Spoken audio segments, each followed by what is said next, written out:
Termite monitoring after a new home is occupied is essential for spotting activity early and protecting your investment. For a newly built home, start by installing and maintaining in-ground bait stations around the perimeter at intervals recommended by local experts, typically every 10 to 12 feet, and check them monthly for bait consumption and termite presence.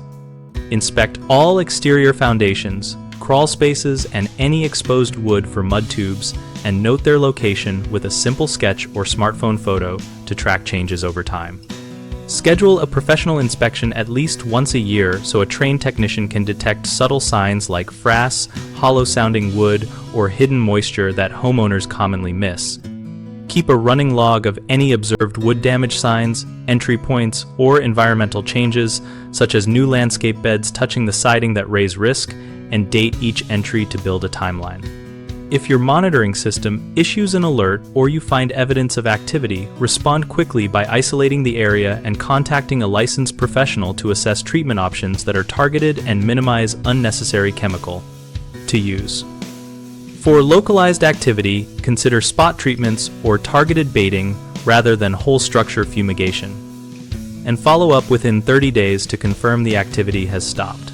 Homeowners often neglect monthly checks because they feel the house is new. Make them part of a routine like changing smoke detector batteries to avoid missed early signs. Another common issue is landscaping and mulch placed against the foundation, which creates a bridge for termites. Pull back soil and wood away from siding and maintain a moisture gap to reduce attraction. People sometimes ignore small mud tubes or assume isolated damage is cosmetic. Document every sign and get a professional opinion promptly to prevent escalation. We run bighomeprojects.com to help homeowners connect with local contractors for pest monitoring and repairs, and to help contractors find work in their service area. We also host a discussion community where we share tips, ask questions, and learn from real experiences with termite monitoring after new home construction.